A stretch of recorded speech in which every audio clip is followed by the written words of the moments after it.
जब हमारे उद्धार का समय आता है तो सबसे पहली कृपा होती है, हमें सत्संग मिलता है। सबसे पहले जैसे कोई भी व्यक्ति मिला और आपको भगवत चर्चा की बात सुना दी, देखो ये वीडियो देखो, ये कथा सुनो, ये देखो, ये इसको सुनो तो आप, और आपकी रुचि बढ़ी सत्संग, ये सबसे पहली कृपा। जिसके उद्धार का समय आ जाता है उसके क्या लक्षण होते हैं? तो बोले सबसे पहले उसे सत्संग में रुचि होती है, सत्संग श्रवण में। साधुओं में श्रद्धा की बात नहीं कही गई, सत्संग में, भगवद वार्ता में उसकी रुचि होती है। अच्छा, सुनने लगा, सुनने की थोड़ी सी रुचि हुई, अब उस रुचि ने क्या किया? दूसरा सोपान, अब उसको लगता है कि मुझे भगवान की शरण में होकर भजन करना चाहिए। उसके अंदर प्रभु में अपनापन करने की, समर्पण होने की वृत्ति उदय होती है। बढ़िया क्रम है। सबसे पहले जिसका उद्धार होना होता है तो उसको सत्संग मिलता है, किसी भी व्यक्ति के द्वारा। ऐसा नहीं कि वो साधु के द्वारा ही, किसी पुस्तिका के द्वारा, किसी ग्रंथ के द्वारा, किसी प्रवचन के द्वारा, उसको किसी संत पर श्रद्धा की बात नहीं की जा रही। वो भगवत चर्चा श्रवण की, कोई कथावाचक, कोई रासाचार्य, किसी से भी उसे भगवत संबंधी वार्ता सुनने को मिली, आकर्षण उसका हुआ। अब उसके दूसरी बात, उसके हृदय में प्रभु के प्रति समर्पण होने की भावना जागृत होती है। मैं भी शरणागत होकर भगवान का भजन करूंगा। अब उसके द्वारा हृदय में तीर्थाटन करने की भावना जागृत है। अभी शरणागत हुआ नहीं, कैसे शरण में हुआ जाए, कैसे भगवान का भजन किया जाए, ये उसके हृदय में बात हुई। तो इस बात ने तीसरी बात पैदा की, चलो तीर्थों में चलते हैं, धामों में चलते हैं, पुरियों में चलते हैं। वहां चलने से भगवान के जो संत जन है, भक्त जन है, उनका दर्शन होगा। तब उनसे पूछेंगे कि भगवान की शरणागति कैसे होती है, भजन हम कैसे करें। तो वो तीर्थ याटन करता है। तीर्थ याटन से उसके हृदय में पवित्रता आती है। तब उस पवित्रता से वो महत् सेवयम, साधु महात्माओं की सेवा करने का भाव उसके जागृत होता है। संतों को वस्त्र दे दे, भोजन, कुछ किसी भी तरह उनकी सेवा करें, संतों से प्रियता होने लगती। संत सेवा का उसके हृदय में श्यान महत् सेवयाहा, महत् सेवा यही सबसे बड़ी सेवा। भगवत प्रेमी महात्माओं की यदि सेवा मिल जाए, ये महत् सेवा कही जाती है। महापुरुषों की सेवा करने का चाव प्रकट, कैसे हमारे तन से, हमारे मन से किसी भी तरह कोई सेवा इनकी बन जाए, अब महत् सेवा बनती है उससे। संतों के पास जाकर उनके सामने शांत बैठ जाना, उनकी बात सुनना, यह भी सेवा है। उनकी आज्ञा पालन करना, यह सबसे बड़ी सेवा है। अगर आप शांत बैठ गए, किसी को विक्षेप नहीं पहुंचाते, उनकी बात सुन रहे, ये सेवा बन रही है। मतलब एक आदमी उद्दंडता करे, अभी सबके आनंद में विघ्न पड़ जाएगा।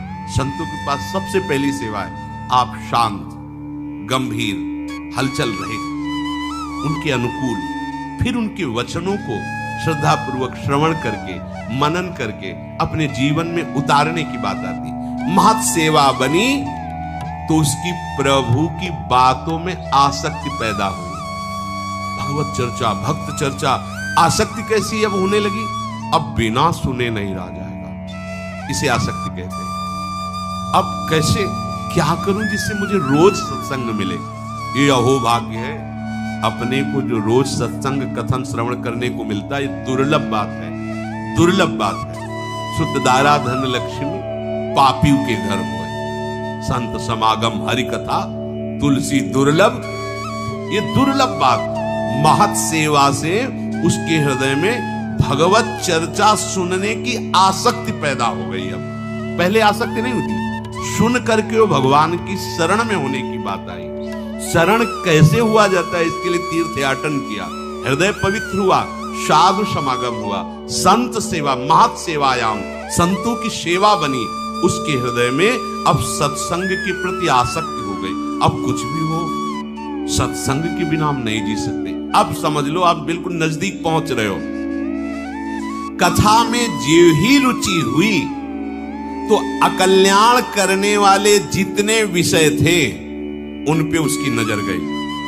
काम, क्रोध, लोभ, ये जितनी उत्तेजनाएं थी, जो ये बुरे वेग थे जिनके कारण वो माया में गिर रहा था, उस पर नजर गई उसकी कि अरे मैं इनको सुख समझ रहा था और ये हमें नष्ट कर रहे हैं।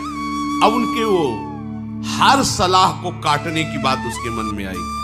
जो काम क्रोध की सलाह से वो भ्रष्ट हो रहा था, सत्संग में उसको ये विवेक प्राप्त हुआ और अब वो शासन करने लगा। उन विकारों को असह्य नहीं हो जाना, ये उनको नष्ट करने का उपाय है। अब सहा नहीं जा रहा, व्याकुलता हो जाना, ऐसा हम लोग नहीं कर पाते। हम लोग बहुत छुपा के अपने हृदय में उनको रखते हैं, तो इसीलिए वो बने हुए हैं। जिस दिन आप व्याकुल हो गए, अरे ये दुष्ट मुझे कितना नष्ट, भयभीत हो जाएगा वो। सच्ची मानिए, तुम इतने बल से बलवान हो कि तुम्हें काम परास्त कर दे, ऐसा नहीं हो सकता। तुम अपने बल को देख नहीं पा रहे हो। मेरे बल सी वृंदावन रानी, महारानी जी की तरफ देखो, फिर देखे तुम्हें कौन देखता है बुरी नजर से। न काम, न क्रोध, न लोभ, न मोह, न मद, न मत्सर।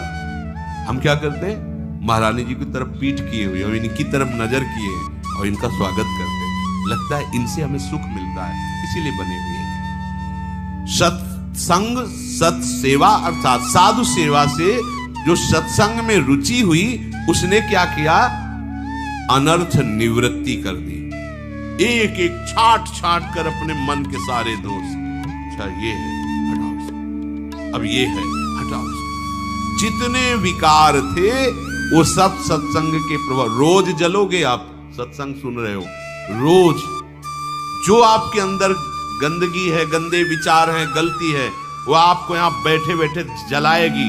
मैं कब निकल पाऊंगा इससे, मैं कैसे दूर कर पाऊंगा? ये सत्संग का प्रभाव होता है।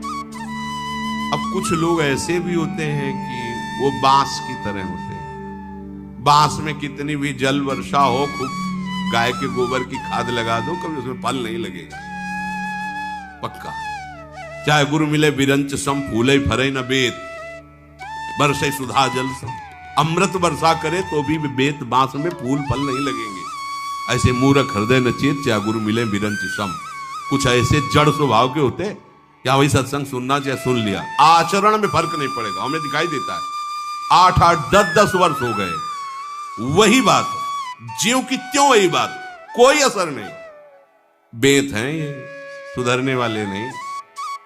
अरे भाई, सुना इसीलिए जाता है कि जो हमारी गलतियां हैं उनका हम त्याग करें।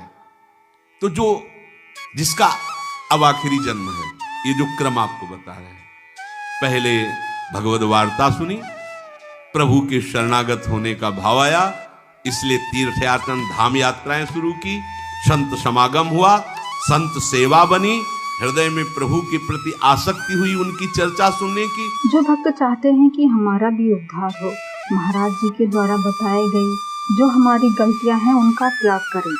पहले भगवत वार्ता सुने, प्रभु की शरणागत हो, संत सेवा करें, संत समागम और साधु महंत सेवा करें।